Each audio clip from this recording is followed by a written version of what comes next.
안녕하세요. 여기는 라디오북 마음의 서랍입니다. 오늘 이 시간에는 한 사람의 인생을 온몸으로 살아낸 아버지에 관한 이야기를 들려드리려 합니다. 말 한마디보다 더 큰 사랑이 그 거칠고 굳은 손끝에 담겨 있었던 이야기입니다. 여러분도 혹시 기억하시나요? 당신의 아버지 혹은 그 누군가의 손을요.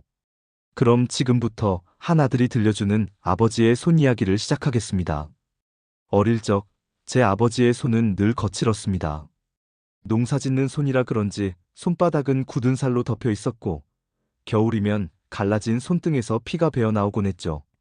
어머니가 핸드크림을 발라주시려 하면 아버지는 손사래를 치며 이런 거 안 발라도 괜찮아라고 하셨습니다.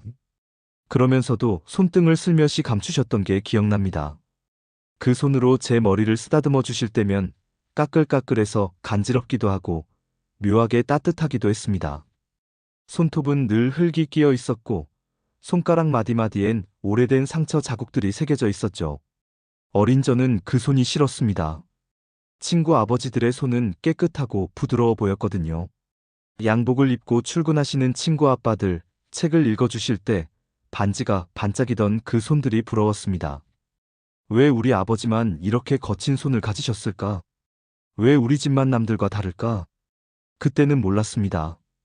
그 거친 손 하나하나에 우리 가족을 향한 사랑이 새겨져 있다는 걸요. 아버지는 말수가 적은 분이셨습니다. 늘 새벽같이 일어나 밭으로 나가시고 저녁이면 먼지 묻은 옷 그대로 식탁 앞에 앉으셨죠. 어머니가 손 좀 씻고 오세요라고 말씀하시면 그제야 일어나 마당에서 호스로 손을 씻으셨습니다. 저녁 식사는 늘 조용했습니다. 아버지는 말 대신 숟가락을 놓고 물 한 잔을 드시며 내일 비 올라나 그 한마디가 하루의 전부였습니다. 가끔 TV를 보시다가 웃으시는 날도 있었지만 그마저도 소리 없이 조용히 웃으셨죠. 어머니는 그런 아버지를 이해하셨습니다. 너희 아버지는 원래 그래. 말은 없어도 마음은 다 있는 사람이야. 하지만 어린 저는 이해할 수 없었습니다.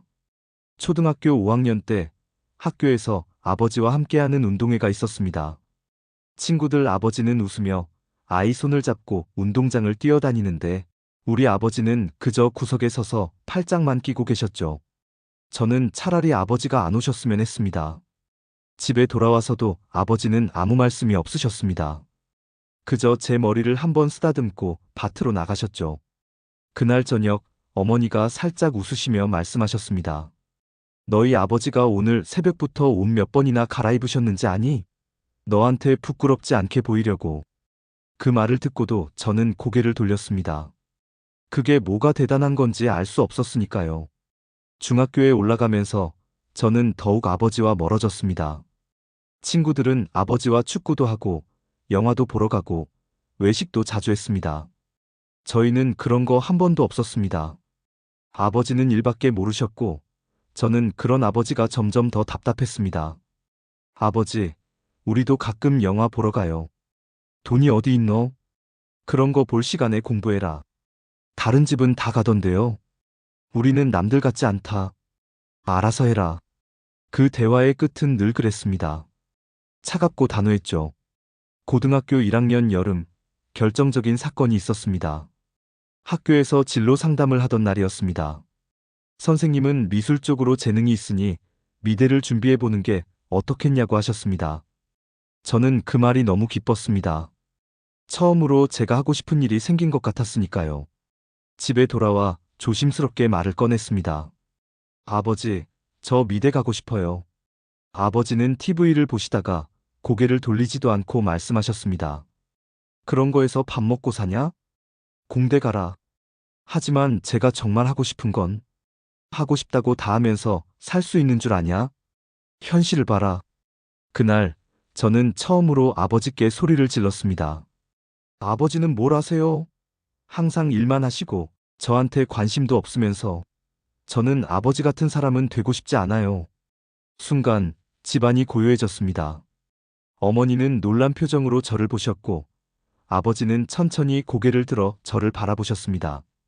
그 눈빛을 저는 아직도 잊을 수 없습니다. 화나신 것도 아니고 서운해하시는 것도 아니었습니다. 그저 텅 빈 것 같은 무너지는 것 같은 그런 표정이었습니다. 아버지는 아무 말도 하지 않으셨습니다. 그냥 천천히 일어나 헛간으로 가셨죠. 담배 연기가 어둠 속에서 피어오르는 그 뒷모습, 구부정한 어깨가 유난히 작아 보이던 그 순간이 아직도 생생합니다. 그날 밤 방문 틈으로 어머니와 아버지의 대화가 들렸습니다. 저 애가 저렇게 말하는데 당신도 좀. 내가 뭘 잘못했나 모르겠네. 잘못한 건 없어요. 그냥 말을 좀 더 하세요. 난 말보다는 일이 편해. 그게 내가 할 수 있는 거니까. 그날 밤 저는 이불을 뒤집어 쓰고 울었습니다. 왜 울었는지는 저도 잘 모르겠습니다. 아버지가 미워서였을까요? 아니면 제 자신이 미워서였을까요? 대학에 들어가고 군대에 갔다 오고 사회생활을 시작하면서 저는 점점 집을 떠나 있는 시간이 많아졌습니다. 아버지와의 대화는 더욱 줄어들었죠. 명절에 집에 가도 그래, 잘 지내냐, 네 그게 전부였습니다. 그러던 어느 날 회사에서 큰 실수를 했습니다. 중요한 프로젝트를 망쳤고 상사에게 심하게 질책을 받았죠. 그날 퇴근길 발걸음이 집으로 향했습니다. 원룸이 아니라 고향집으로요. 밤 10시가 넘어 도착했을 때 거실엔 불이 켜져 있었습니다. 아버지가 TV를 보고 계셨죠. 왜 이 시간에 왔노? 그냥 집에 가고 싶어서요. 아버지는 더 묻지 않으셨습니다. 그저 부엌으로 가시더니 라면을 끓여오셨죠. 서툴게 끓인 라면이었습니다. 계란도 반쯤 깨져 있고 국물도 너무 짜게 느껴졌습니다. 하지만 그날따라 그 라면이 세상에서 제일 맛있었습니다. 라면을 먹는 동안 아버지는 말없이 옆에 앉아 계셨습니다. 그러다 문득 제 어깨를 한번 툭 치셨죠. 힘들면 집에 와. 여기가 내 집이다. 그 한마디에 눈물이 쏟아질 것 같았습니다. 그날 밤 어린 시절 제 방에서 잠을 잤습니다. 벽엔 여전히 오래된 포스터가 붙어 있었고 책상엔 먼지가 쌓여 있었죠. 새벽에 깼을 때 문틈으로 불빛이 새어 들어왔습니다. 살며시 문을 열어보니 아버지가 거실 소파에 앉아 계셨습니다. 잠을 못 주무시는 것 같았죠. 그때 문득 깨달았습니다. 아버지도 걱정하고 계시다는 것을요. 말로 표현하지 않으실 뿐 아버지의 마음속에도 자식 걱정이 가득하다는 것을요. 몇 년 후 저는 결혼을 했고 아이가 생겼습니다. 딸이었습니다. 처음 아이를 안았을 때의 그 떨림, 그 무게감을 어떻게 표현할 수 있을까요? 세상에서 가장 소중한 것을 받은 것 같았습니다. 그리고 그제 알았습니다. 아버지의 마음을요. 아이를 키우며 저는 매일 밤 걱정에 잠을 못 이뤘습니다. 아이가 아프진 않을까? 잘 크고 있는 걸까? 내가 좋은 아버지가 될 수 있을까? 그 모든 걱정들이 가슴을 짓눌렀습니다. 그리고 문득 깨달았습니다. 아버지도 똑같았을 거라는 걸요. 어린 저를 키우며 얼마나 많은 밤을 걱정하셨을까요? 말은 없으셨지만 그 마음은 제가 느끼는 것과 똑같았을 거라는 걸요. 딸아이가 3살이 되던 해 아버지께 전화를 드렸습니다. 아버지, 요즘 제가 아버지 마음을 조금 알 것 같아요. 그래? 예전에 제가 못되게 굴어서 죄송했어요. 전화기 너머로 긴 침묵이 흘렀습니다. 너도 이제 아버지구나. 잘하고 있다. 그 한마디가 얼마나 큰 위로가 되었는지 모릅니다. 딸아이가 초등학교에 입학하던 해 어머니가 갑자기 쓰러지셨습니다. 뇌졸중이었습니다. 병원으로 급히 달려갔을 때 아버지는 중환자실 앞 의자에 앉아 계셨습니다. 처음 보는 모습이었습니다. 등이 구부정하게 굽어 있고 손으로 얼굴을 감싸고 계셨죠. 아버지. 아버지는 고개를 들지 않으셨습니다. 그저 손을 내밀어 제 손을 잡으셨습니다. 그 손이 떨리고 있었습니다. 어머니는 일주일을 버티시다가 조용히 눈을 감으셨습니다. 장례식장에서도 아버지는 말이 없으셨습니다. 조문객들께 고개만 숙이실 뿐 한마디도 하지 않으셨죠. 장례를 치르고 난 뒤 아버지는 혼자 남은 집으로 돌아가셨습니다. 아버지, 저희 집에서 같이 사세요. 아니다. 난 여기가 편하다. 혼자 계시면 힘드실 텐데. 괜찮다. 너희들이나 잘 살아라. 그렇게 아버지는 혼자가 되셨습니다. 그 후로 일주일에 한 번씩 아버지를 찾아뵙기 시작했습니다. 밥은 드셨어요? 응, 걱정 마라. 늘 같은 대답이 돌아왔습니다. 하지만 냉장고를 열어보면 텅 비어 있었고 식탁 위엔 막걸리 병만 놓여 있었습니다. 아버지는 밥 대신 막걸리 한 사발로 끼니를 때우고 계셨습니다. 아버지, 이러시면 안 돼요. 제대로 드셔야죠. 배고프면 먹는다. 걱정하지 마라.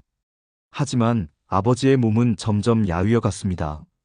옷이 헐렁해지고 걸음걸이도 느려졌습니다. 어느 날 집에 갔더니 아버지가 마당에 쓰러져 계셨습니다. 급히 병원으로 모셨고 의사는 말했습니다. 영양실조와 당뇨 합병증입니다. 혼자 사시기 어려운 상태예요. 병실에 누워 계신 아버지의 손을 잡았습니다. 예전처럼 거칠고 굳은 살이 박힌 손이었지만 힘은 없었습니다. 혈관이 튀어나오고 손등엔 멍자국이 가득했죠.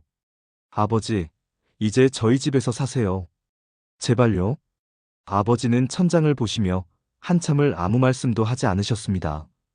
그러다 작은 목소리로 말씀하셨습니다. 너희한테 짐이 되기 싫어서. 그 말에 가슴이 무너졌습니다.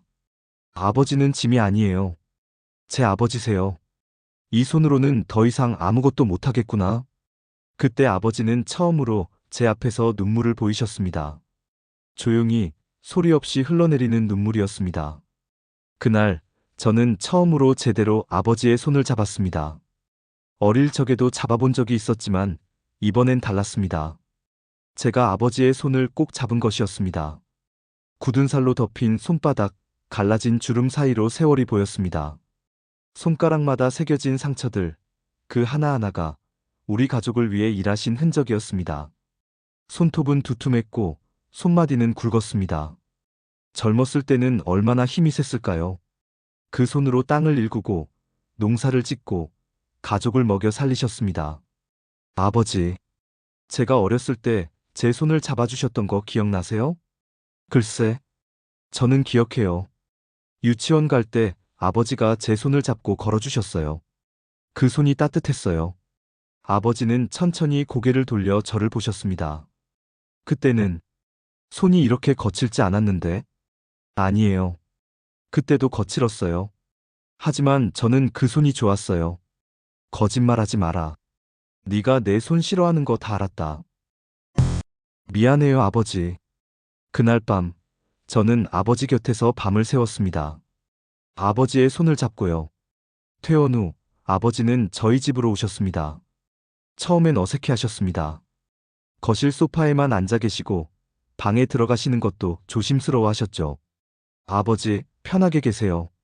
여기가 아버지 집이에요. 미안하구나. 뭐가 미안하세요? 딸아이가 할아버지를 좋아했습니다. 학교에서 돌아오면 제일 먼저 할아버지한테 달려가 안겼죠. 할아버지, 오늘 학교에서 칭찬받았어요. 그래? 우리 손녀가 대견하구나. 아버지는 처음으로 웃으셨습니다. 손녀의 머리를 쓰다듬으시며 그 거친 손으로요. 저는 문득 깨달았습니다. 아버지도 우리에게 이렇게 다정하고 싶으셨을 거라는 걸요. 다만 방법을 몰랐을 뿐. 시간이 지나며 아버지는 조금씩 편해지셨습니다. 아침에 일어나면 마당에 나가 화분을 돌보시고 손녀가 학교 갈 때 현관까지 배웅하셨죠. 조심해서 가거라. 네, 할아버지. 그 모습을 보며 저는 생각했습니다. 아, 이게 가족이구나. 이게 아버지가 평생 지키려 했던 것이구나. 요즘 저는 거울을 볼 때마다 놀랍니다. 제 손이 아버지의 손을 닮아가고 있습니다. 손바닥에 굳은 살이 생기고 손마디가 굵어지고 손등에 주름이 늘어갑니다. 출근할 때 딸아이가 제 손을 잡습니다. 아빠, 아빠 손 따뜻해. 그래? 응. 할아버지 손처럼. 그 말에 가슴이 뭉클해집니다. 저는 이제 알고 있습니다. 손이 거칠다는 건 그만큼 누군가를 위해 일했다는 뜻이라는 것을요. 손이 따뜻하다는 건 그 안에 사랑이 담겨 있다는 뜻이라는 것을요. 요즘 아버지는 저녁이면 마당 평상에 앉아 계십니다. 저도 퇴근하면 그 옆에 앉습니다. 아버지. 왜? 아무것도 아니에요. 그냥 옆에 있고 싶어서요. 그래. 말은 여전히 없지만 이제는 괜찮습니다. 침묵도 대화가 될 수 있다는 걸 이제는 알거든요. 가끔 아버지가 손을 내밀어 제 손을 톡 치십니다. 너도 손이 거칠어졌구나. 아버지 닮아가나 봐요. 미안하다. 왜요? 내가 너한테 더 잘해주지 못해서. 아니에요, 아버지. 아버지는 충분히 잘해주셨어요. 제가 몰랐을 뿐이에요. 아버지의 사랑을요. 아버지는 아무 말씀도 하지 않으셨습니다. 그저 제 손을 한 번 더 꽉 잡으셨죠. 그 손의 온기가 가슴까지 전해졌습니다. 오늘 저녁도 아버지는 마당에 앉아 계실 것입니다. 저도 곧 그 옆에 앉을 것입니다.